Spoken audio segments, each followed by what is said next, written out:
Walk your fingertips a little forward, lift your heels, turn your heels in and your toes out.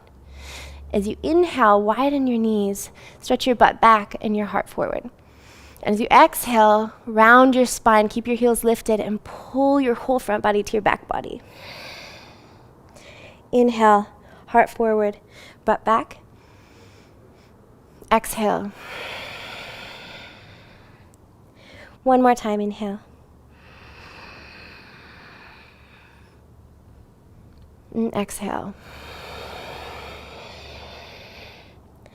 Heels down, feet parallel, hands to hips, navel to spine, rise up to stand.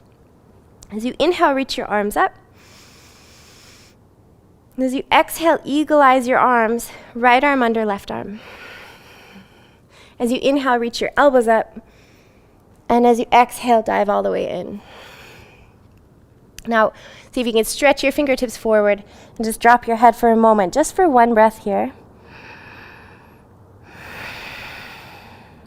Now you're going to separate your hands and reach your left hand to your outer right shin and your right hand to your outer left shin.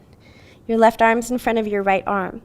Now pull inward on your shins and inhale, stretch the crown of your head towards the center of the earth.